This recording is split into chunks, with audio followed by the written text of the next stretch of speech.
Começa agora o episódio 197 do podcast Filmes Clássicos. Nele a gente vai falar de um filme apenas, chama-se A Sala de Música, um dos filmes mais importantes do cinema indiano, do diretor mais celebrado de seu país. Estamos falando, claro, de Satyajit Ray.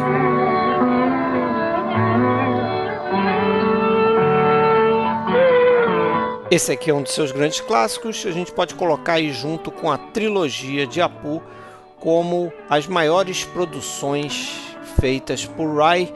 Essa trilogia a gente já fez episódio, procure aí na nossa lista de áudios que você vai encontrar.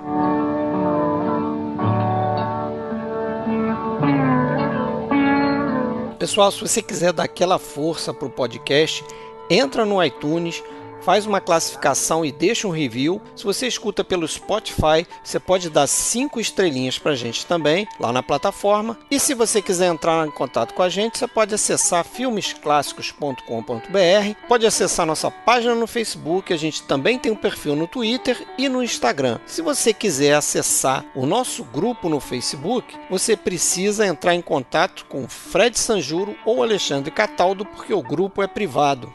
E saiba também que você pode nos ouvir no YouTube ou em qualquer outra plataforma onde estejam disponíveis conteúdos de podcast. Vamos nessa então, pessoal, falar de A Sala de Música, Jal Shagar, de 1958, filme do Satyajit Ray. Eu, Fred Almeida, falo do Rio de Janeiro. Alexandre fala de Blumenau. Tudo bem, Alexandre? Tudo bom, Fred? Tudo certinho. Como é que você vai? Tô bem. Pronto para mais uma? Vamos lá. Estamos chegando aí, né, nos 200, hein? Pertinho já. Pertinho, se aproxima. Essa risada aí é do Rafael Amaral, do blog Palavras de Cinema, crítico do Jornal de Jundiaí também, né, Rafael? Exatamente, Fred. Seja bem-vindo. Opa, muito bom estar aqui com você, muito bom estar aqui com o Alexandre mais uma vez e poder falar de um filme fantástico que é o Sala de Música. Beleza.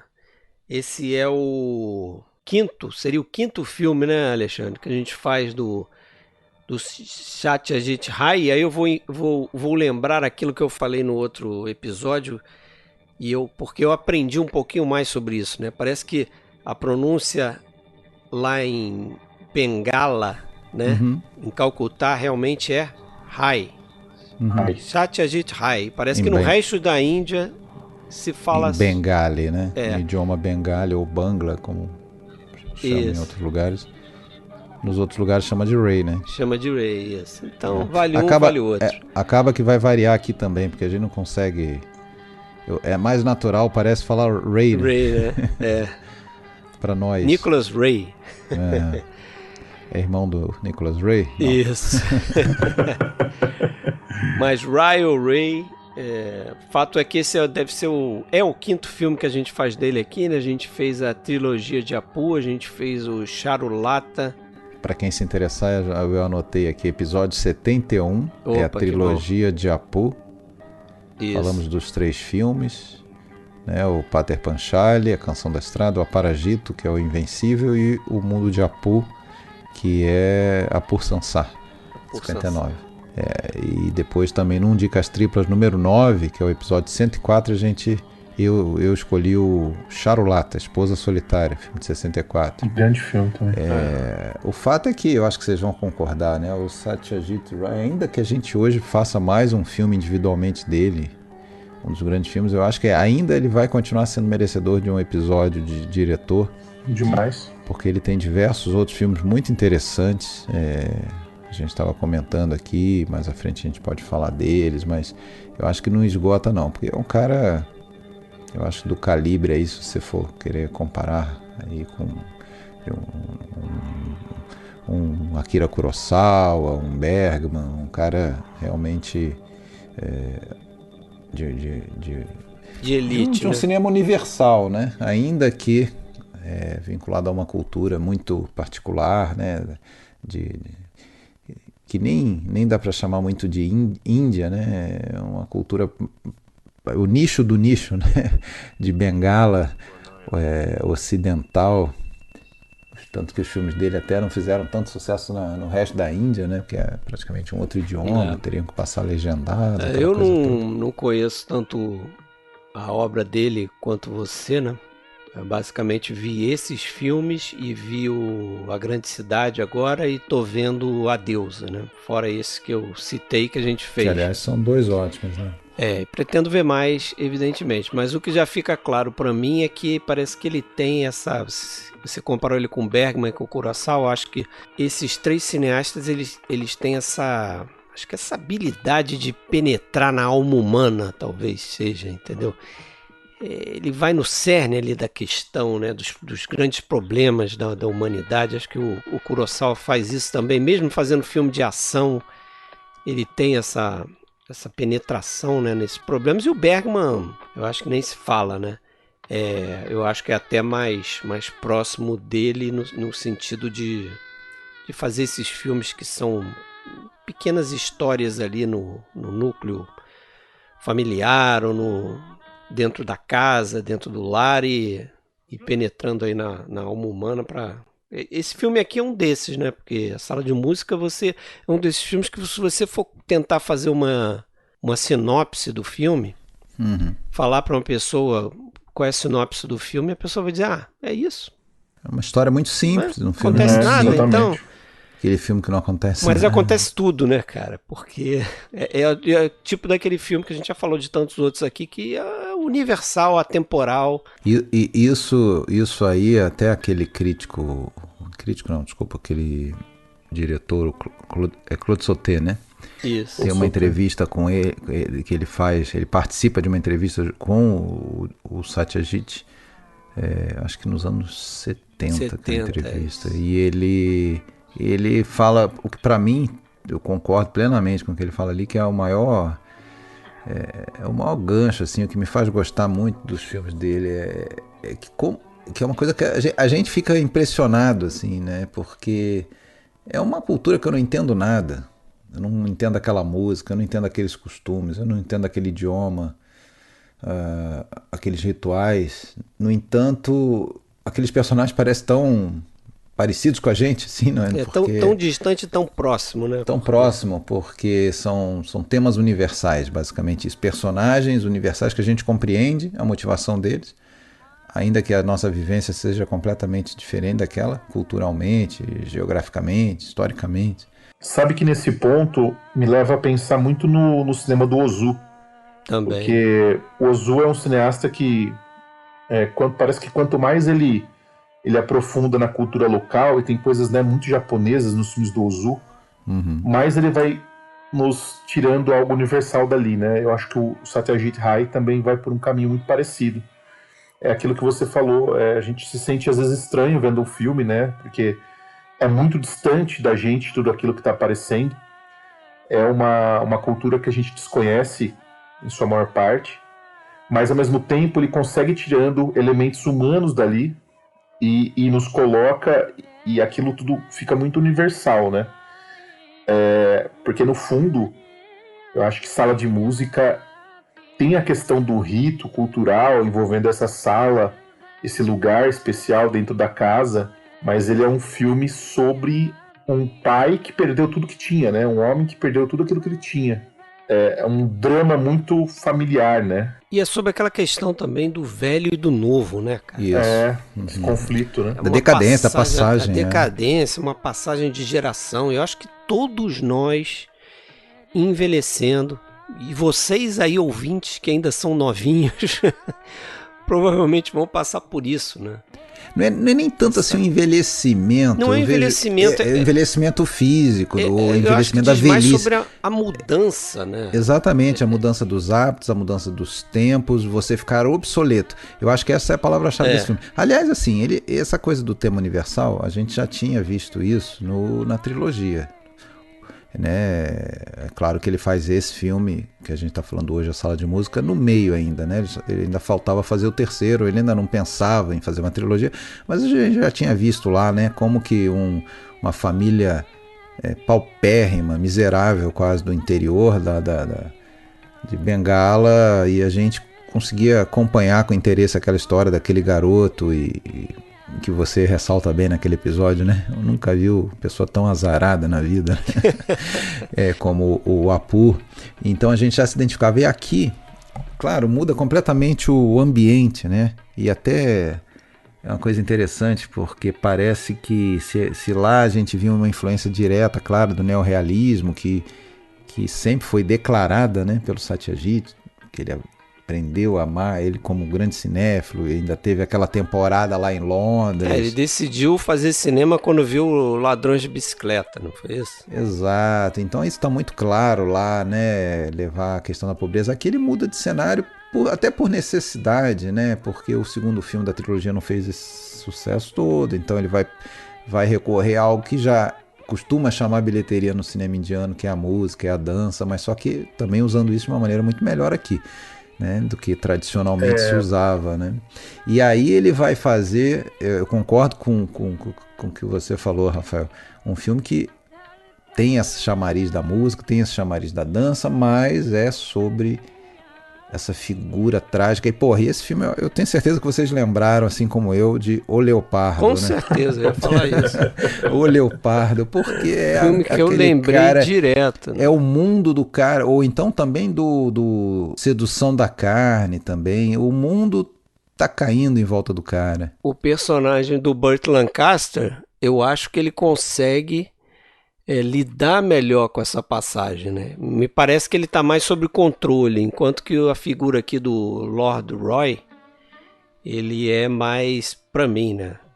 Mais trágico, mais decadente. Acho. Sim. Mas ele realmente ficou obsoleto. E parece que o personagem do Burt Lancaster no Leopardo, ele vai conseguir se virar naquele mundo. Essa obsolescência do Lord Roy aí, em várias nuances, em várias instâncias. Primeiro pela própria questão da modernidade, né? E claro, a gente tem aquele elemento claríssimo da luz elétrica, do vizinho que tem um gerador e ele ainda na vela. E também pela questão do próprio combate que já se fazia no século XX ali, a questão do regime de castas, né? do regime feudal praticamente que ainda vigorava, chancelado pelo colonizador britânico e que depois da independência cairia por terra, definitivamente. Mas ali, ainda que a história, pelo menos no livro, no conto que deu origem ao filme, era ambientada nos anos 20. Não sei se o filme pretendeu jogar isso um pouquinho para frente, mais para a época em que o filme foi feito. Talvez não, porque o filme já foi feito depois da independência. Mas o fato é que ali a gente vê um cara que realmente o mundo dele está ruindo E além disso, além dessa questão da modernidade, da eletricidade, do sistema de castas que está caindo, o cara, perde a família. Né? Ele tem uma certa culpa nisso tudo também, né? Que é um pouco desse vício dele pela porcaria lá da música, né, cara? Vira um vício, é como se fosse um cara viciado no jogo que perde tudo. Ele, de certa forma, perde tudo, um pouco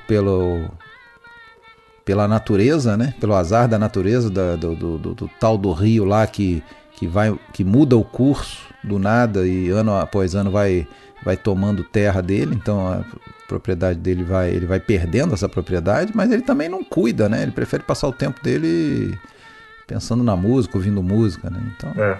Eu queria fazer uma observação, vocês falaram do Leopardo, né? Acho que é super pertinente.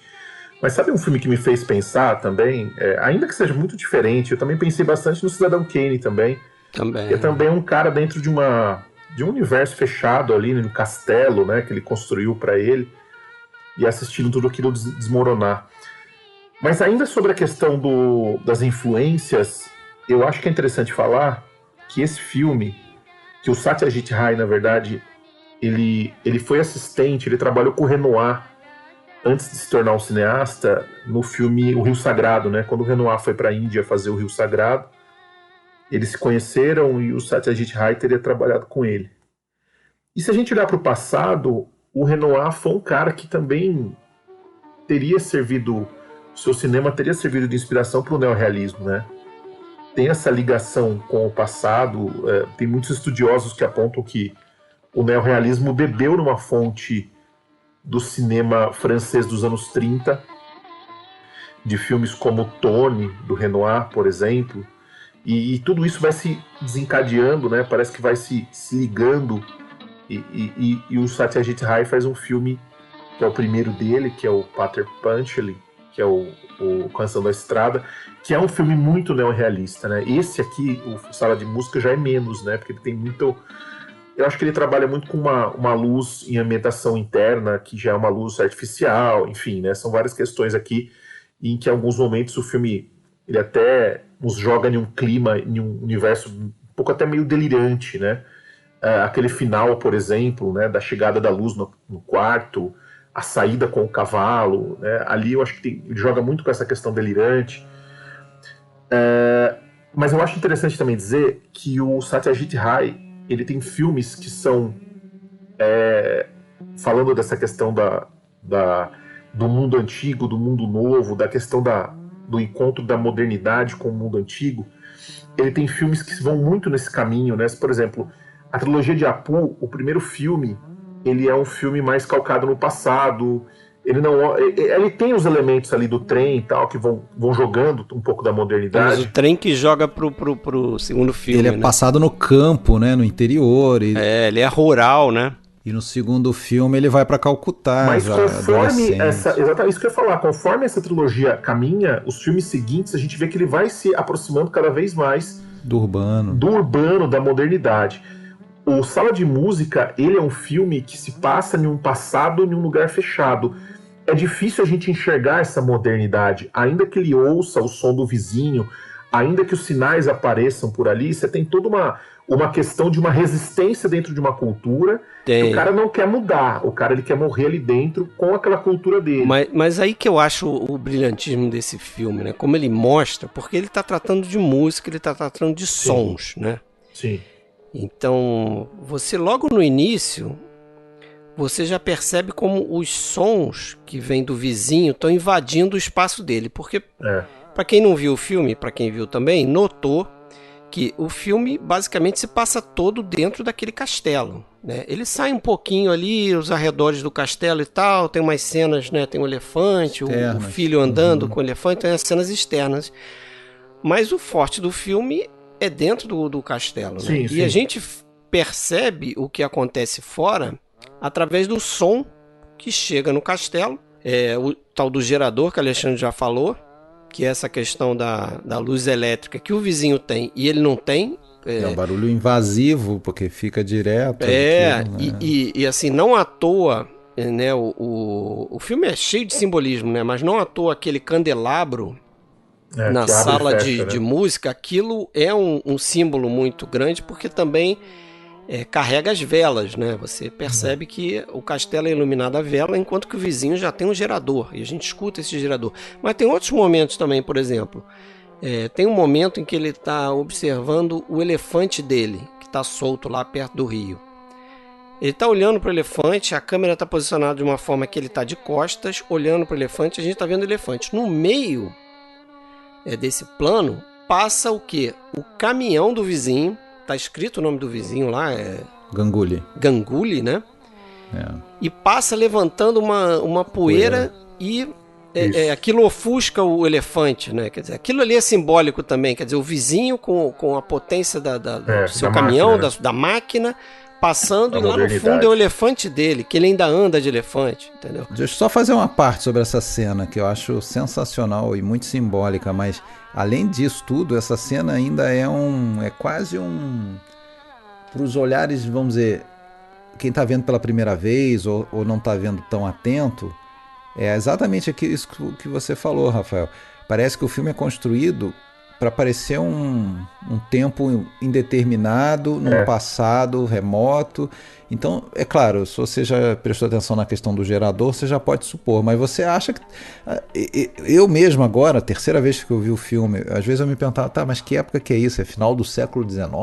Sei lá, não ficou muito claro para mim, porque o mundo desse Zamindar, né, que é o nome que eles dão lá para esse senhor feudal, no mundo do nosso protagonista ali, é um mundo parado no tempo, antiquado. E aí, quando aparece esse caminhão nessa cena, até assusta um pouco. Se você estava distraído, ele não estava muito... Ele assusta, parece anacrônico, parece, como assim? A gente tá falando do século XX, então. É um confronto. Aí o que você se toca, não? É muito mais recente. O livro que deu origem passava no final dos anos 20, foi escrito em 38 ou 34, foi publicado. Ainda que ele tivesse atualizado para anos 40, o Satyajit, mas não importa, mas o mundo dele estava parado no tempo. Eu acho que tem um conflito aí, que eu acho que isso vai aparecer em outro filme dele também. É um conflito entre a cultura, o passado, né, aquela cultura que tenta resistir, que é simbolizada pelo castelo e principalmente pela sala, e uma modernidade que está chegando, né? Você tem todo esse confronto entre essas duas coisas, e mais que a modernidade, você tem um confronto com a própria realidade, o próprio mundo real, o próprio destino, vamos chamar de destino, mas vamos imaginar que é um fato, que é a questão da tempestade que vai tirar o filho dele. Né? Você tem essa questão de um mundo, de um destino que lhe impõe uma tragédia, e essa tragédia, digamos que não só muda a vida dele, mas faz com que ele se aprisione cada vez mais dentro daquela cultura dele. E é um símbolo também de que vai interromper a linhagem dele, né? Exatamente, você vai quebrar uma linhagem. Eu acho que não à toa você... Ele é o último da linhagem dele. Ele é o último da linhagem, o garoto seria, né? Seguiria a linhagem dele. Acho que não à toa as poucas cenas que você tem com o garoto é o quê? É uma cena de...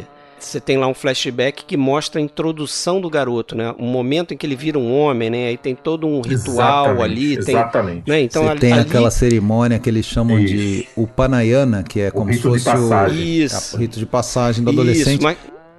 Mas quer dizer o quê naquele sentido ali, pra mim, né? Quer dizer que aquele ali é o herdeiro daquele castelo, aquele ali é o novo Zamindar, né? E eu acho que são muito bem construídas essas poucas cenas do garoto, assim, de maneira que a gente vê que, por mais alienado que esse cara esteja, viciado naquele negócio da música, ele ama muito o garoto, principalmente no momento que ele tá tocando e o garoto cantando. O Fred, me perdoa, eu sei que você tá assistindo ainda a Deusa, você não terminou, mas eu queria colocar que A Deusa é um filme que eu acho que eu considero, um lugar meu, que é um filme irmão do Sala de Música. Porque ele é um filme que o drama que esse filme está ali calcado, ele é exatamente muito semelhante ao do Sala de Música, porque também é o destino que quebra uma cultura, é o destino que rompe eu não vou dar spoiler aqui, nem seria justo fazer isso com o Fred, mas o destino impõe uma tragédia. Sim. E que interrompe uma crença, ou uma cultura, ou uma, digamos, um espaço ali em que algumas pessoas vivem dentro de um castelo, de uma grande casa também. Então eu acho que o Sala de Música e A Deusa, eles são filmes irmãos, assim. Eu não conseguiria nem dizer qual que é melhor, porque eu acho que os dois são tão extraordinários, mas eu acho que dois filmes que é interessante ver na sequência, assim. Eu concordo. Eu até queria ter revisto A Deusa, que eu já vi há algum tempo. Lembro bem dele e sei que gostei bastante, mas não consegui. Agora, sobre essa questão da tragédia que tem no filme, é muito interessante a escolha do Satyajit, porque, não sei se vocês leram sobre isso, mas no conto que deu origem ao livro, que é o conto lá do nosso caro, quem vai saber falar o nome dele, o Tarashankar Banerjee. Isso. Né, que é de 34. O Roy, o senhor feudal, o Zamindar, ele perdia não só mulher e filho, na verdade ele tinha 2 filhos e mais uma filha. Então ele perde mulher e 3 filhos. Caramba! Morrem de cólera, né? Que morrem de cólera, né? E, na verdade, eu acho que ele tem um irmão que esse irmão, sim, perde mulher e filho num naufrágio. A escolha dele de simplificar essa questão e trazer essa morte do naufrágio da mulher e do filho dele, sendo que eles morreram naquele dia, que era um dia de tempestade. Recital, né? E justamente porque eles tiveram que voltar às pressas naquele dia por ordem dele, ele mandou voltarem. Eles tinham ido lá visitar, acho que o pai dela, um parente dela que estava doente, e não tinham prazo para voltar. Mas ele, quando inventou de fazer aquele concerto apenas para fazer frente ao vizinho Novo Rio, que queria fazer um concerto, eu acho que era no dia de Ano Novo, uma coisa assim. E aí ele resolve de última hora fazer aquele concerto, manda via família. Então a mulher e o filho tem que viajar a qualquer custo, mesmo sendo um dia tem que claramente... de culpa aí, né? Então que não tem aumenta muito o elemento de culpa, e isso é fundamental para essa derrocada dele. Cara, eu acho até que vale a pena a gente fazer quase um cena a cena desse filme. Não vamos fazer isso, mas o filme começa, a gente abre depois daquele plano inicial dos créditos do candelabro, né? Que é muito bacana, e depois, no início, primeira vez que você vê o filme, você não entende muito bem, mas, depois eu, pelo menos, acho que aquele candelabro ali, ele é quase um símbolo dele próprio, né? Porque é um negócio, vamos dizer, com uma aparência de luxo, de riqueza, de pompa, mas que não serve mais para nada aquilo ali, né? É obsoleto e fica balançando também, né? Conforme o vento ali, ele parece que também tá meio à deriva, que nem ele. E aí eu acho que, na verdade, depois a gente entende que aquela imagem é como se fosse o pensamento daquele cara, porque aí corta pro rosto dele com aquele olhar catatônico, olhando lá o horizonte. Não, ele tá quebrando a quarta parede olhando pra gente, né? Mas na verdade, como se estivesse olhando pra gente, mas ele depois, se você vira a câmera ali, você vê que ele tá olhando lá para nada, ele tá no terraço aquele rio dele. lá, para aquele... Né? E depois, bem mais tarde, você vai entender que ele se auto-exilou naquele terraço ali, né? Depois da tragédia. Ele disse que nunca mais ia descer. E aí entra justamente o primeiro momento em que vem esse som alheio, né? Som do vizinho. Aí ele escuta lá o tal do Chennai, né? Aquele como se fosse um oboé, aquela música. E aí ele pergunta pro criado, e aliás, quando ele chama o criado dele, tem uma pergunta que ele faz ali que mostra bem o estado dele, né, de alienação. Ele pergunta: que mês que nós estamos? Quer dizer, o cara cortou a relação com o mundo, né? Que mês que nós estamos? Aí ele, aí pergunta o que é aquele som. É a cerimônia do Panayana lá, do filho do vizinho. E aí isso ativa o flashback para ele. E aí isso ativa um maravilhoso flashback de 44 minutos. Eu até anotei, dos 7 aos 51. É um flashback, parece até o flashback que a gente falou outro dia lá do Baixeza, né? Que era mais de 1 hora de filme, de flashback. Você até esquece que tá dentro do flashback, né? Exatamente. Eu acho muito interessante a estrutura do roteiro, porque, como você disse, né? Tem esse flashback muito longo, e teoricamente o filme ele não termina com a situação mais dramática. A situação mais dramática é a morte do filho. Mas a morte do filho chega na metade do filme, praticamente, né? E depois o filme tem mais metade para nos contar o que aconteceu com aquele homem e o desdobramento daquilo. Então é um desafio incrível você pensar que o diretor ele vai ter que manter um filme a partir do momento mais dramático, que não encerra o filme, mas que ele só o prolonga. E como que ele vai lidar com isso, né? Como que ele vai lidar a partir de então com aquele personagem? E a gente percebe que o desenrolar depois da morte, o retorno para o tempo normal, para o tempo em que ele está lembrando, tem inúmeros outros detalhes, elementos ali que vão construir o drama, né? E aí eu acho que a questão da sala de música faz muito sentido, né? Eu acho que aí que essa questão é muito forte, né? Porque ele precisa voltar para aquela sala, e o que ele encontra naquela sala, tudo aquilo remete à morte, a um tempo passado, à escuridão, a tudo que, de certa forma, representa a vida dele, né? Que reflete a vida dele e da sua própria linhagem, porque aquela sala de música ela é toda composta por quadros e imagens de pessoas que foram daquela família e que vão morrer ali junto com ele. E está relacionado diretamente a essa culpa que ele sente pela morte do filho. Exatamente. Né? Porque exatamente. É na noite daquele recital que ele, como o Alexandre falou, que ele decidiu fazer só para sacanear o vizinho, né? Ele é indiretamente responsável pela morte do filho e da mulher. Porque ele que pede para eles voltarem. Essa é uma grande jogada. É uma grande jogada. E o elemento da luz do lado de fora, você tem a questão da tempestade, o tempo todo ele olha para a janela e a gente vê a tempestade. Aquela cena é muito legal, né? É muito forte aquilo. Tem um inseto se afogando no copo de bebida, né? Quer dizer, outro simbolismo. A gente já percebe ali o que vai acontecer. A triangulação entre o inseto, o rosto dele, o close do rosto dele, os flashes de relâmpago, o detalhe da janela, é fantástico aquilo ali. É fantástico. E uma coisa que eu queria dizer também, que eu acho que é importante, é que a música nesse filme, ela não é um acessório, ela não é um acessório narrativo que entra ali, como em tantos filmes que as pessoas, você insere uma música e me parece que ela não tem uma função dramática. Aqui a música ela é essencial, ela tem uma função dramática, ela não é um mero elemento perdido. O choque para uma plateia indiana é ainda maior, né? Porque se você pensar que o cinema indiano, naquela época, e acho que até isso continua de certa forma. O cinema de Bollywood, né? Isso, principalmente o cinema de Bollywood, que não é o caso aqui, né?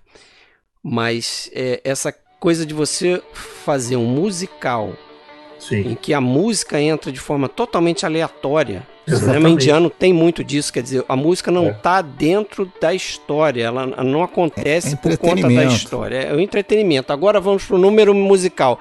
É quase como se fosse um intervalo, né? Olha, agora intervalo, número musical e tal. E é interessante pensar que o Satyajit Ray, ele era um apreciador de música, né?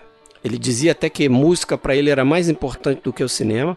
E ele decide fazer esse filme porque depois que ele faz o Invencível e tem um fracasso de bilheteria, ele fica meio que assim, com um nome meio sujo, entre aspas, com os produtores, né? Porque tá aí um cara que fez filmes que não tem música, né? Se você vê a Canção da Estrada e o Aparagito, né, o Invencível, não tem música assim, né, colocada dessa forma, não tem números musicais ali. Então ele decide procurar uma história em que ele poderia utilizar o drama e teria também como inserir música, né? Só que ele queria justamente uma música diegética, né? Uma música que tivesse ali relacionada com a história que ele está contando. Então ele encontra esse conto, ele até descobre esse conto lendo vários livros quando ele estava com a perna quebrada. Ele foi fazer um passeio e acabou quebrando, estava com a perna engessada. Então ali ele decide fazer esse filme. E essa junção é perfeita, né? Porque tem tudo a ver com a história, ajuda a contar essa questão da decadência, já que muitos zamindars ali também eram patronos, né? Grandes patronos da música, né? Era muito comum. Então faz todo sentido. Só que nisso também ele dá uma subvertida, né? No padrão, porque o tipo de música que ele coloca no filme não é a música tradicionalmente usada no cinema indiano. Não é popular também, é mais clássico. É uma música mais clássica, que eles chamam de música clássica indiana. Né? E é isso. E ele, além disso, essa coisa dele, né? Bom, você falou, né? Ele amava muito a música, a mãe era cantora, o pai violinista, compunha também. Então ele cresceu numa família musical e inclusive, pelo que eu sei, ele começou a compor as trilhas dos filmes dele, né? A partir de 62, se eu não me engano. Até antes disso ele usava grandes músicos, o Ravi Shankar, que fez, eu acho que 4, a trilogia toda de Apu. Depois ele vai usar nesse filme um cara chamado Vilayat Khan, né, que era um maestro, né? Um maestro, e também tinha um irmão que também trabalha no filme e tal. E esse Vilayat Khan, ele vinha de uma família de músicos também, que tinha sido meio que sustentada por um zamindar também, né? O pai ele cresceu, né? Porque o pai dele era músico e tinha lá o zamindar, que patrono, então ele conhecia bem ele escolheu o cara certo para fazer a música para esse filme, mas só que esse cara, ele meio que era respeitoso demais, assim, com o sistema de castas que tinha sustentado a família dele, né, esse músico. Então até o Satyajit Ray, que não era propriamente um apoiador do sistema de castas, ele não fez um filme no sentido, de maneira nenhuma, no sentido de bater palmas, né, para um senhor feudal, mas é uma coisa que transcende a isso, né, mostrando mais a natureza humana, a decadência e tal. Mas teve gente que criticou nesse sentido. Ele não gostou um pouco da música, assim, ele chegou a achar que a música era séria demais, era respeitosa demais, ele queria talvez algo assim um pouco mais, quase puxando para o deboche daquela figura decadente. mas acabou que aceitou a música do Vilayat Khan, e enfim, eu acho excelente a música, né?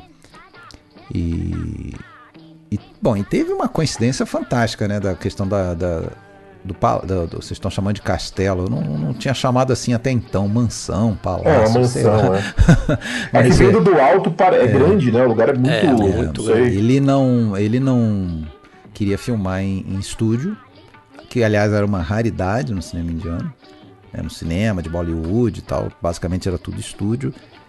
Ele até pela questão de não ter muitos recursos, né, orçamento baixo, estava decidido a achar um lugar para fazer às vezes do palácio. E ele percorreu ali diversos lugares, acho que mais de 10, já estava desistindo. Não, mais de 10, chegou a 30. Chegou a 30 e ele já estava quase desistindo. Aí um velhinho que estava tomando chá numa birosca lá numa cidadezinha que eles estavam procurando aí no castelo. O cara indicou esse castelo. Você já foi no castelo lá em Nintita, não é isso? Nintita? Isso, é Nintita, que é aí ele mais ao norte. Meio que, não...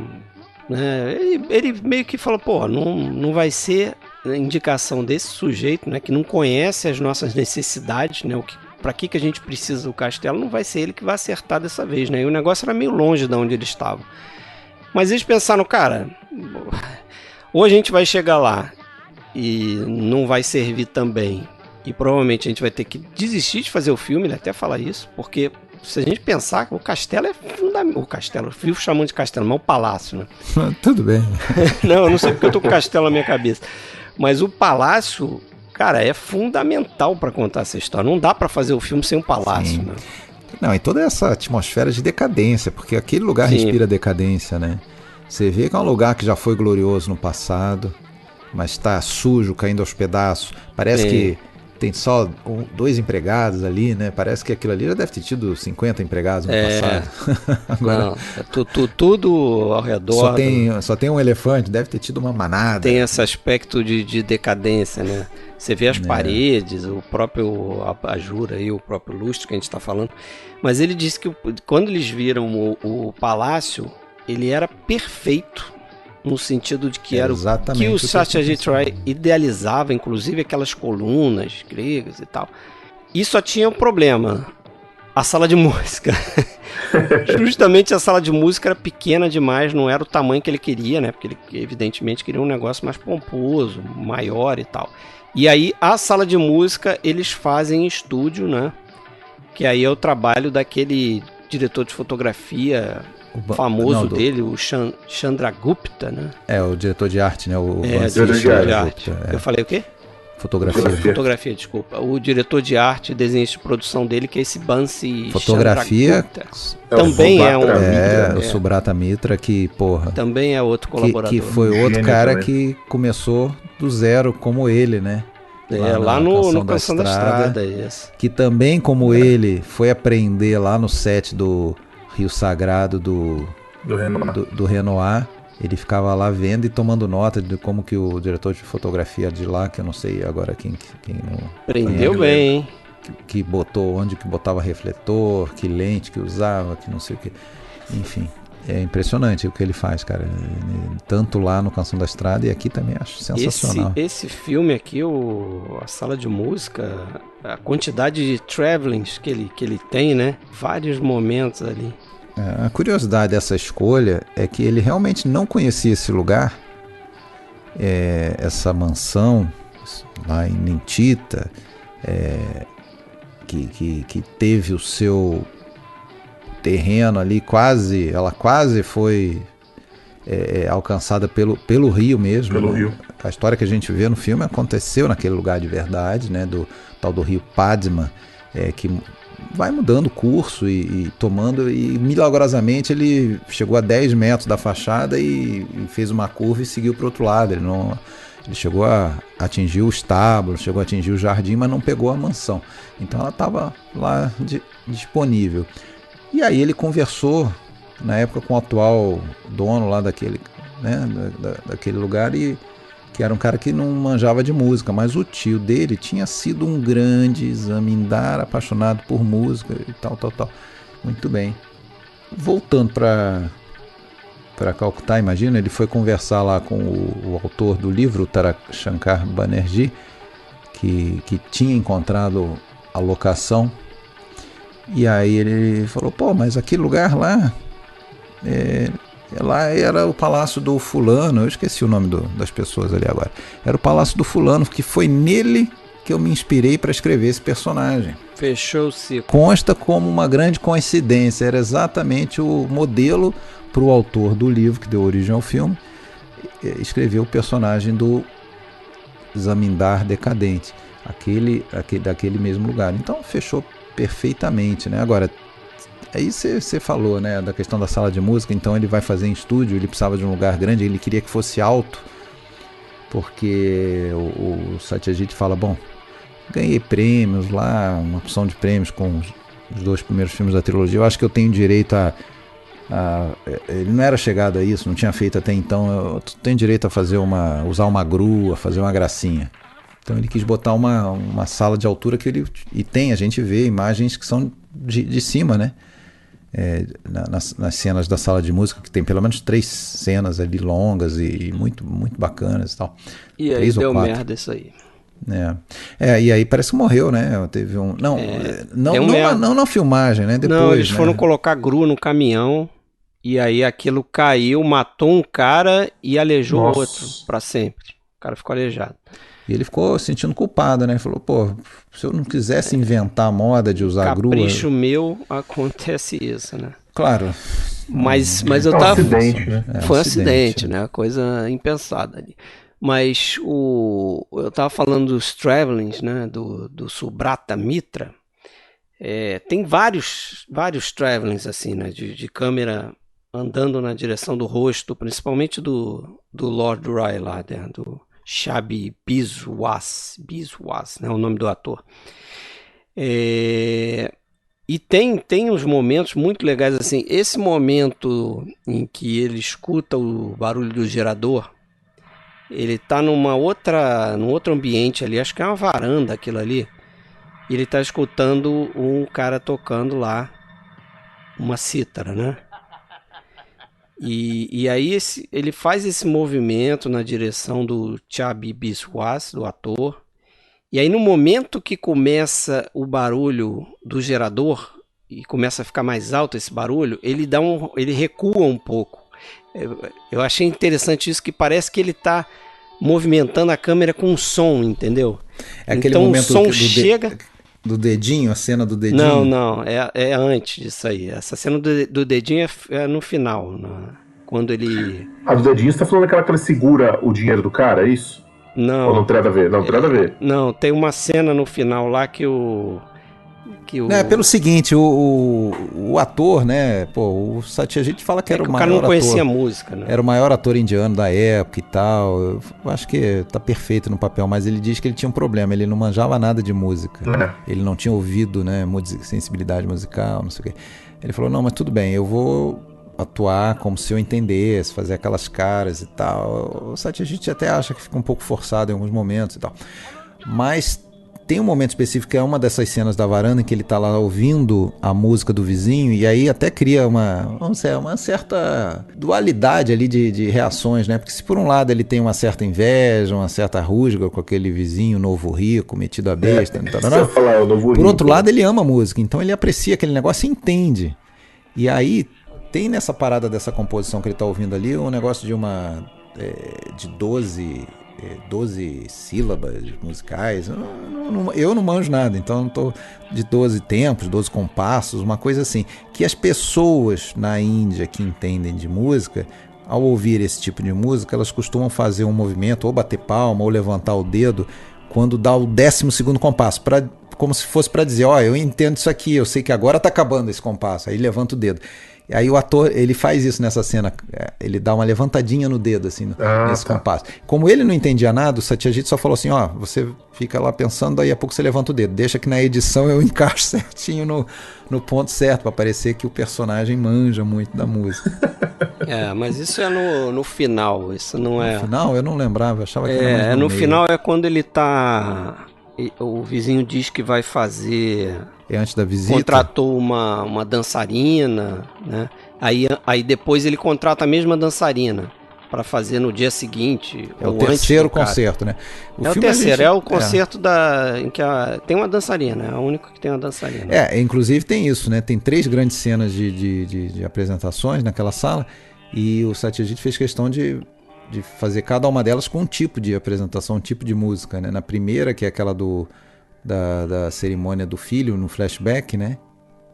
Da cerimônia do filho, tem aquela mulher que canta, que toca. São todos músicos famosos na Índia, né? A gente não vai saber dizer o nome, mas são todos músicos famosos. Na segunda é um cantor.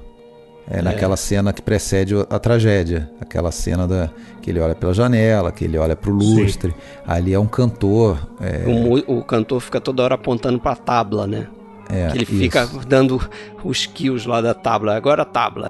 E o terceiro é o da música, né? Que tem músicos que acompanham, mas tem a da dançarina. A da dançarina. Mas a sequência de música, não sei pra vocês, que pra mim é a mais impressionante, é a da moça, né? A da moça dançando, até a montagem ali eu acho fantástica.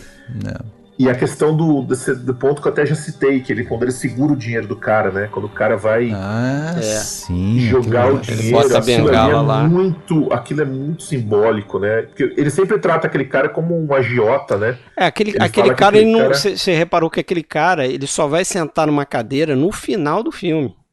Toda vez que o cara vai falar com ele deixa o cara em pé.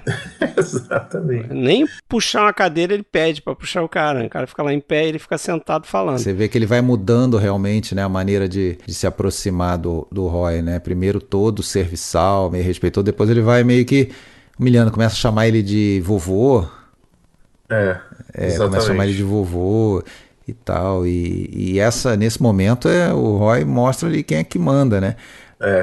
Porque tem uma cena que quando ele vai visitar o protagonista, ele chega na casa, essa cena é linda, ele começa a observar que a casa está toda deteriorada, né? Isso já mais depois do flashback, acho que mais se encaminhando pro final do filme. Que ele começa a observar, ele fala, nossa, mas o que aconteceu com essa casa? Tá tão mal cuidada e tal. Aquele administrador lá, o que ele chama de, na legenda em inglês lá, steward, não sei como é que é, mas seria o administrador da propriedade lá. Que é um cara que, na verdade, é um cara, vamos dizer, mais racional, né? E que tá vendo a merda que tá se formando ali, porque ele sabe que não tem mais dinheiro pra nada, não tem onde cair morto, e o cara gastando dinheiro com bobagem. Mas aquele vizinho chega pra... Primeira coisa, começa a reclamar que o elefante, o pessoal veio atrás do elefante, amassaram meu carro. Aí ele tá de costas pro cara... O administrador nessa altura já tá de costas e dá um sorrisinho assim, do tipo, bem feito. Não sei se vocês reparam, porque né, ele também tá torcendo contra aquele cara ali, porque ele sabe o que ele representa pro patrão dele, né? Mas é incrível, cara, é incrível. Assim, a gente não pode imaginar outro final para esse filme, além desse que tem, né? Que o filme tem. Tá escrito desde o início qual é esse desfecho. Eu queria, só a questão ainda do personagem, eu acho interessante porque ele é um cara que perdeu tudo, né? Perdeu a família, ele é indiretamente responsável por isso, ele se sente culpado por isso eu acho que é nítido. E a redenção dele, de certa forma, eu acho que tem duas questões, eu acho que tem duas redenções aí. Primeiro que o cara se fecha, ele se tranca no mundo dele, esquece do tempo. Até que no começo ele até pergunta pro criado dele, lá pro servo dele, que dia que é hoje? Ele pergunta que mês que é hoje. Que mês estamos, Que mês nós estamos, em que mês nós estamos, que ele não sabe nem que tempo que ele tá. Eu acho que essa o fato de ele se trancar e se fechar é uma tentativa é uma espécie de redenção ali, de ele buscar uma redenção. Mas eu acho que depois ele entende que só existe uma forma de ele encontrar essa redenção, né? Que é dando a própria vida dele. É quase um suicídio, né? É quase um suicídio, né? Aquele ato desesperado dele ali. Quando ele se volta pra luz ali, né? Aliás, essa questão dos cavalos, né? Tem um cavalo preferido do filho, aquela coisa. E do elefante, isso era um outro problema daquela propriedade, porque não tinha nem cavalo nem elefantes lá, né? Eles precisaram comprar cavalos em Calcutá e acharam um elefante para alugar lá de um rajá, não sei de onde. O elefante teve que ir andando 200 quilômetros para aquela filmagem lá.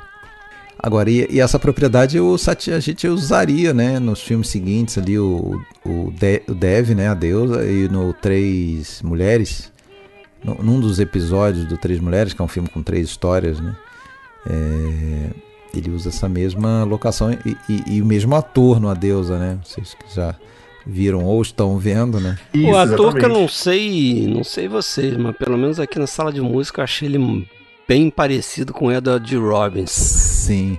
Inclusive a mistura do Edward G. Robinson com o nosso... Arnold. Não, com o nosso... Aqui, porra, como é que é o nome dele, gente? Jorge Dória. Não. Eu vou lembrar, eu lembrei agora, eu esqueci, cara. Eu lembrei antes de começar a gravar. Ah, esquece, eu não vou lembrar. Mas ele me lembra muito do Edward G. Robinson, assim, alguns momentos. Cara, ele me lembra um pouco outro Edward. Não tem aquele Edward Arnold? Sabe quem que é? Ah, sim, também. eu tava vendo a pronúncia, né? Vou gravar o podcast, vou tentar falar. Chobe Bichas. Chobe Bichas. Esse é o nome dele? Eu vi chamando de Biswas. Não, mas a pronúncia, eu tô falando da pronúncia. Bichas. Antônio Fagundes, ele me lembra uma mistura de Edward Robinson com Antônio Fagundes, certo. Aquele cabelo dele, né? Ok, Fred. Não, mas pelo menos Edward Robinson vocês acharam parecido. Pode ser. Achei muito parecido. Pode ser. Me julguem, os ouvintes que virem o filme me julguem. Pode ser, mas essa coisa dele, né, além dessa alienação, do vício na música, eu acho os temas assim mais simples desse filme, mais universais, eles são muito atuais mesmo, assim, nessa coisa de gente que quer viver de aparência, né, já perdeu até a sua riqueza, né? Mas precisa manter o status a qualquer custo. Exatamente. Isso é muito atual, tem muito disso hoje, né? E ainda hoje, em todos os tempos, né? Dessa questão da briga pelo status mesmo, né? Em relação ao vizinho ali, né? Não é só uma questão do cara estar incomodando com o gerador ou com o caminhão, mas aquele cara... Ele vem provavelmente de séculos e séculos, de gerações e gerações daquela família dele, o sangue nobre, que, como vocês bem falaram, está terminando, né? A linhagem com a morte do filho. E o cara não tem sangue. Aliás, é legal isso, né? Essa coisa da Índia britânica, da colonização e como que em alguns momentos, em algumas camadas como nessa, as pessoas eram meio que quase submissas a essa cultura, né? Então, várias horas falando inglês, né? E aí esse cara chega a falar uma hora ali, I'm a self-made man. Pô, ele é um agiota, self-made man. Pô, ganhou dinheiro fácil dos outros aí, juros exorbitantes. Essa questão do inglês, foi legal que você falou, eu acabei lembrando também A Expedição, né, que tem a moça que dá aula de inglês com o irmão dela e tal, né. Então tem sempre essa questão dos personagens que tentam falar o inglês, ou que estão aprendendo o inglês, ou que, enfim, falam ali por causa da colonização, né. E tem várias frases que eu acho muito marcantes nesse filme, né? Justamente quando vai terminar o flashback, né, que ele tá numa cadeira prostrado e vem lá esse administrador, né? E ele fala, eu não vou mais sair daqui. Ele fala, você quer que mande subir o músico tá aí. Ele fala, não, no for music for me, né? Não, acabou tudo. Não vai ter mais música para mim. E aí o flashback acaba justamente porque ele tá ouvindo música, né? Supostamente 4 anos depois, eu acho que chega a ser citado isso, né? 4 anos depois, ele tá ouvindo aquela música no terraço, naquela manhã que o cara foi levar lá o narguilé dele, lá, não sei como é que chama aquele troço. Aí ele pergunta e parece que reacende, né, nele, essas lembranças reacenderam nele o desejo. Então ele até assusta o criado quando ele fala, eu vou descer, avisa todo mundo lá embaixo. Depois ele pede a chave, né? Que abra a sala de música. É interessante, tem um outro criado que fica animado. Que é o Esse faz tudo, empregado mesmo, né? Pessoal. Faz tudo sorrindo, ele tá limpando os móveis, ele tá limpando a prataria lá sorrindo. Ele chega... ganhava alguma coisa pra estar ali? Eu fiquei pensando nisso também. Porque o cara não tinha mais nada, né? Escravo, né? Ele chega a dizer... devia ganhar uma dizer, comida, esse empregado, né? Ele chega a dizer, mas é impossível. Aí o cara fala, como? O que você falou? Ele chega a falar assim, é impossível fazer um recital aqui amanhã. Exatamente. É impossível. Como? Não, pra você ver que bem. O cara que toma conta da propriedade ali, ele vai vendo como o dinheiro vai acabando só nessas apresentações, nesses concertos, né? Ele vai no cofre, pega o último saquinho de joia, dinheiro, sei lá, para pagar a dançarina, ele já né? tinha lá penhorado, vendido, sei lá, as joias da esposa, né? Antes dela sair para aquele... E morrer naquela tempestade, porque ela morre também ali, né? A gente só falou do filho, mas ela fica Aliás, também. Isso é um negócio que eu queria falar, porque se tivesse uma colega cinéfila aqui com a gente, certamente ela ia tocar e eu sou obrigado a concordar. Ok, tem essas culturas em que a mulher não era, né, tratada com igualdade, como possivelmente essa do filme, apesar de que ele não parece ser um cara extremamente cruel ou rude com a mulher e tal. Ao contrário, até às vezes é meio inocente quando ela dá meio uma bronquinha nele, que ele não está cuidando da propriedade, infantil. Não sei o que, meio infantil. Agora, quando volta o criado, aliás, a gente não comentou nessa cena dentro do flashback, quando ele tem a notícia, sai e está vindo o criado com o filho morto nos braços ali, ele pega o garoto morto, né? A mulher não é citada. Exatamente. Parece que a morte dela não incomoda tanto. A questão é o menino, né? Parece que a morte dela não existe. Exatamente. Isso me incomoda um pouco, confesso. E dá a entender que o grande... Claro, ele amava o menino, não tem dúvida disso, mas parece que tinha uma ligação com a linhagem, né? Porque acho que a morte do menino é simbólica no sentido que você acabou uma linhagem, né? Eu acho que a da mulher não. A da mulher... de certa forma, não sei se isso pode ter uma relação também aí. O fato dele se importar tanto com a morte do menino, entendeu? Acho que também tem isso, né? E a mulher, antes de sair, né? Que, qualquer um que nunca tinha visto o filme já saca na hora, né? Não vai mais aparecer essa mulher no filme. Ela, não vai fazer besteira, se cuida, hein? Olha lá o que você vai fazer. E aí o cara, na primeira oportunidade que eles saem, ele recebe aquela primeira visita do cara dizendo que vai fazer a festa de ano novo lá, recital, ele resolve gastar um pouco mais do dinheiro para fazer frente àquilo, né? Exatamente. Então, realmente, ele fica sem uma cabeça pensante ali para ajudar ele, para criticar ele, pelo menos, né? Agora, toda a cena ali daquele recital final, né? Depois que a sala é preparada, sim. Que a sala é limpa. Tem aquela cena tem aquela tomada que eu acho muito bonita do espelho que tá sujo, que ele vai se aproximando do espelho, a câmera vai em direção ao espelho também, e o rosto, né, refletido com a sujeira é muito simbólico.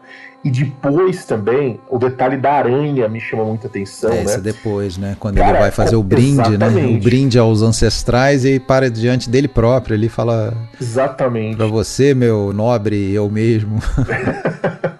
Aí tem uma aranha andando no quadro. Cara, aquilo é muito... É muito outro simbolismo também, né? Exatamente. E aí vem o maior não diria o maior, mas o mais claro do simbolismo, que as velas começam a apagar. Exato. O que é normal, né? O que é normal. A vela era dimensionada ali para iluminar durante a noite, já está amanhecendo. Então as velas começam a apagar e todas são mais ou menos do mesmo tamanho, né? Então todas ao mesmo tempo. Aquilo parece que foi uma ideia do Satyajit Ray meio em cima da hora, assim, né? Uhum. Ele, inclusive, falou isso com o Biswas lá e ele tinha ficado muito impressionado com essa ideia, né? Essa forma de mostrar ali que ele tá perto do fim, né? Tá terminando, tá apagando cada uma daquelas velas ali, representa um pouco o fim dele.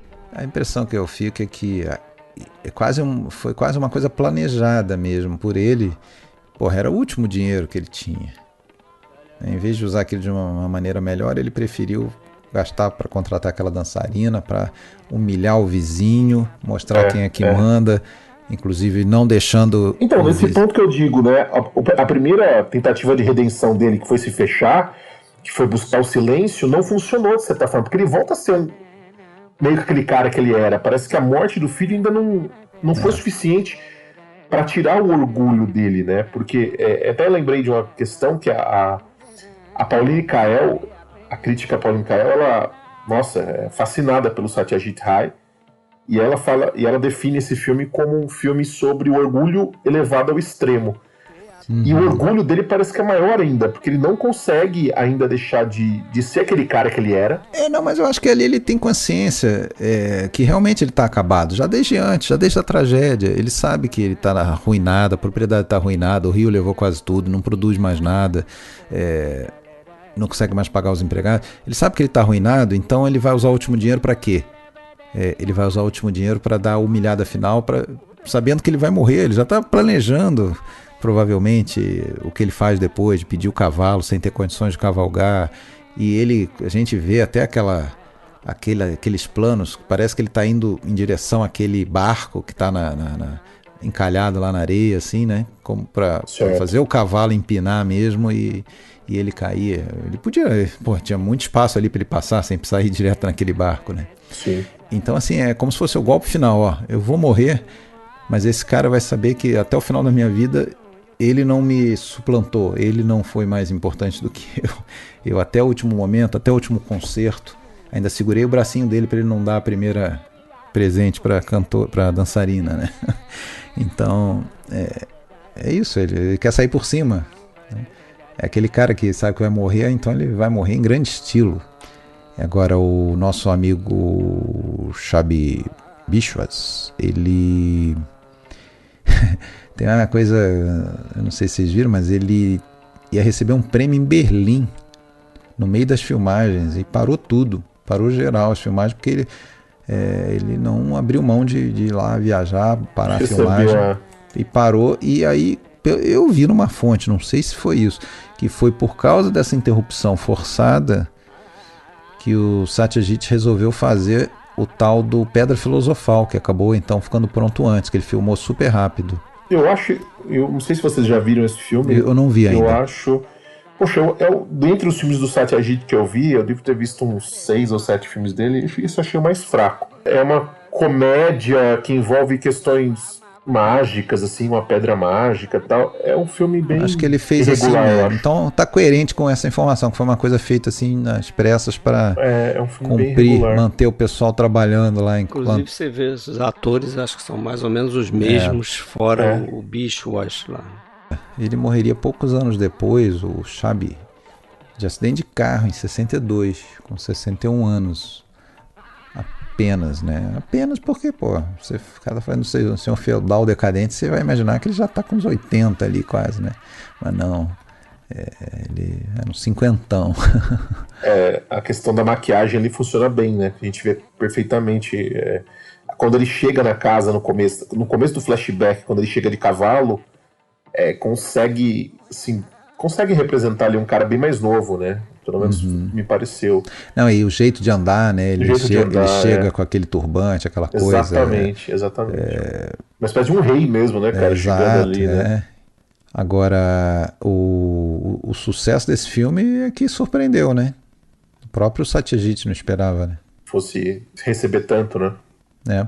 Porque justamente é um filme muito... Sucesso fora da Índia, né? Acho que dentro da Índia ele foi meio que criticado por conta da maneira que ele usou a música e tal, mas lá fora ele fez muito sucesso, Estados Unidos, França, Inglaterra, né? Mas peraí, tem uma coisa, aliás, é uma exceção honrosa que a gente tem que falar, porque quase todos os diretores aqui, filmes estrangeiros aí estrangeiro que eu digo, não americanos, que a gente fala, primeira pessoa que deu valor, que foi a França. Esse não foi assim. Esse filme fez sucesso nos Estados Unidos e na Inglaterra. Ele só foi surgir na França 20 e poucos anos depois, em 81. Ele foi relançado na França e aí sim conquistou.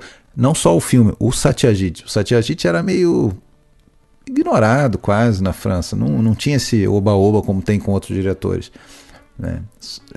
Era muito mais já incensado nos Estados Unidos, por exemplo. Na França, essa fama veio nos anos 80, quando desse relançamento. Ele foi incensado nos Estados Unidos que quando ele recebeu o Oscar, lá honorário, 92... Tava doente, né? Foi pouco antes de morrer. A Academia fundou uma instituição para recuperar os filmes dele, porque quando eles foram fazer lá o clipão lá, sei lá, produzir o material de vídeo para o Oscar, eles ficaram abismados com a falta de material que tinha para recorrer e fazer um histórico ali da filmografia dele. Então acho que por conta disso que a gente está vendo esses filmes, porque eles decidiram lá recuperar os 28 filmes dele, né? E hoje em dia a maioria foi restaurado, muitos lançados pela Criterion, né? Esse foi lançado pela Criterion também, né? Tem aqui A Deusa, A Grande Cidade, O Covarde, todos o os Santo, grandes filmes. Nayaki, o Herói, o Dias e Noites na Floresta, a trilogia, claro, Charulata, né, a Esposa Solitária. Então tem muitos. Tem outros filmes ali de caráter bem mais urbano que ele vai fazer nos anos 70.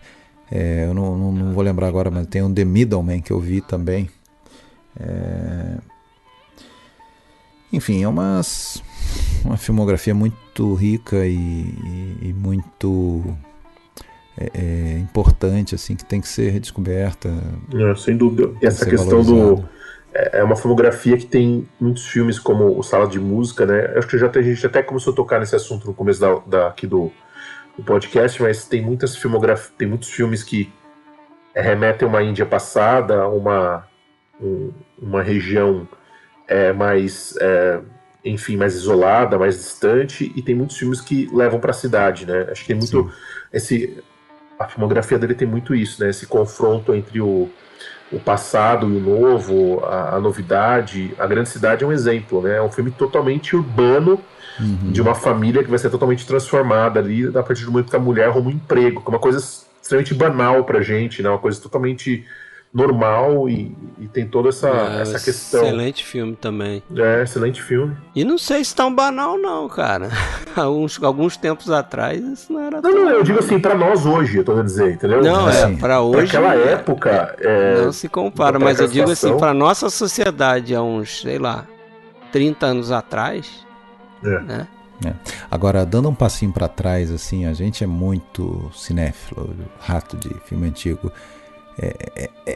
Eu já fiz esse questionamento quando a gente gravou da trilogia, mas como fazer, né, o público jovem correr atrás e gostar, entender, apreciar ouçam podcast filmes, né? Esse filme, né? Porque como ver o Satyajit Ray aqui no Brasil, né? Isso não está nos streamings, exatamente. Um grande mérito aí da Obras Primas, que há uns anos lançou aquela caixa com a trilogia de Apu. Mas foi só também, né? Porque parou aí e você vai encontrar os filmes dele em umas edições bem porcas, bem ruins. Só essa da trilogia de Apu mesmo.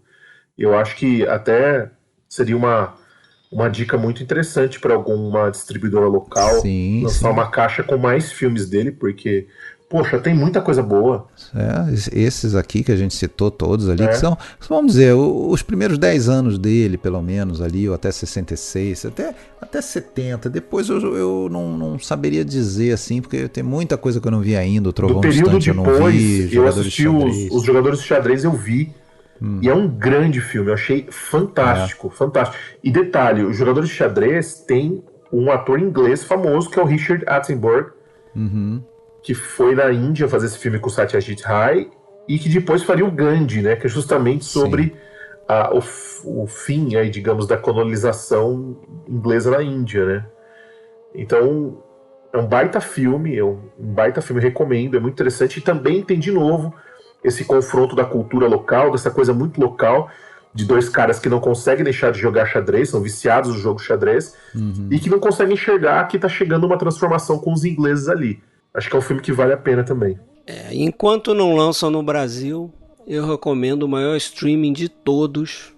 Vocês conhecem, começa com T, termina com Orient. Porque é o jeito de ver os filmes, cara.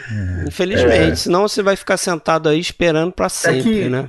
E porque também, até onde eu sei, pros brasileiros não dá pra assinar o Criterion Channel também, né? Dá. Dá. Não eu sei, tem as suas maneiras, mas digamos que a pessoa que não sabe fazer isso, ela quer simplesmente entrar e pagar, ela não vai conseguir. Então, enfim, né? Talvez seja uma boa saída. Você fica refém. Você fica refém, exatamente. Então, acho que você tem que fazer, nesses casos, tem que fazer que nem a gente. Assiste do jeito que dá e depois você vai lá e procura comprar o material, né? Que é o que a gente faz. Mas assim, eu fico muito danado, assim, porque pra mim é inadmissível essa situação dos filmes dele. Você imaginaria hoje em dia, já que a gente comparou com dois outros cineastas, você imaginaria hoje em dia as pessoas não terem acesso, não conseguirem ver os filmes do Bergman ou os filmes do Kurosawa? Tipo, eles estão muito disseminados já em mídia física e tal. Agora, mas aí a gente vai entrar em outra questão aí que vai levar mais 1 hora de podcast, que é o seguinte. Você acha os filmes do Bergman em algum stream? Também não. Também não. Você também acha não. em DVD, porque a gente ainda tem DVD, mas pergunta para algum dos seus amigos, seus colegas, se alguém mais tem DVD, eles vão te olhar com a cara de, nossa, esse cara tem que ser internado, você ainda tem DVD, né? Você ainda tem aparelho de DVD, mas tem streaming, que tem tudo. Tem tudo. Esse negócio do streaming tem tudo, o que mais me incomoda nisso, esse assunto vai longe, mas o que mais me incomoda nisso é o seguinte, dá vontade de perguntar, mas peraí, você tem certeza que essa coisa que é tão importante quando você gosta de filme, que é assim a curadoria, ou seja, quem que vai indicar alguma coisa para você? Você tem certeza que essa curadoria você quer deixar na mão da empresa tal ou aquela? É ele que vai dizer o que você merece ver ou não? Será que ele tem capacidade de fazer essa escolha?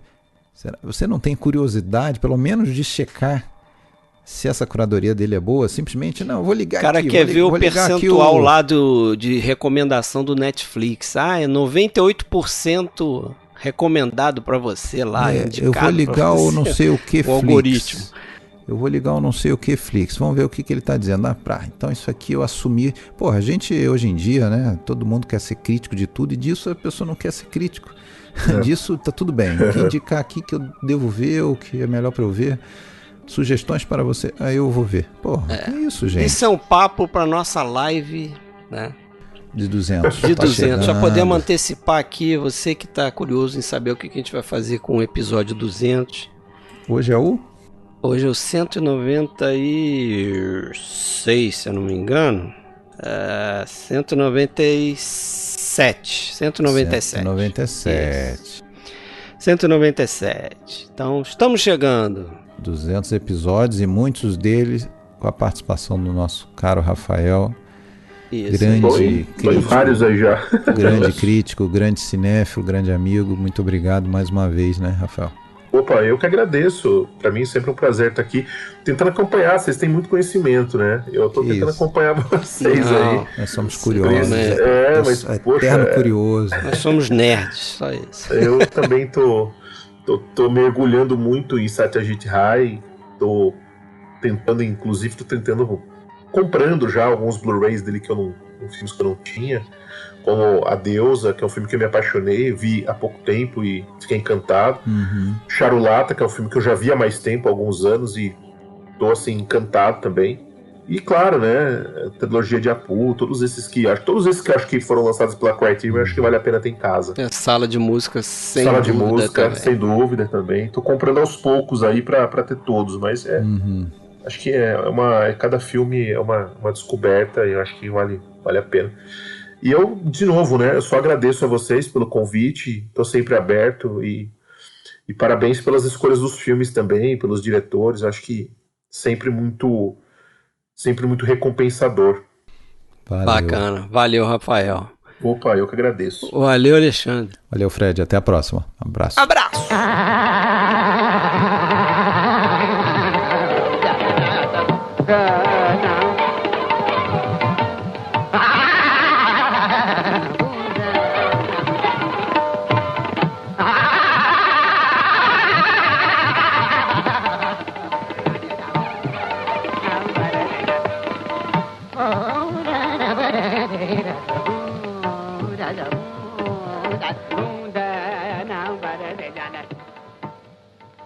Ba-da-da.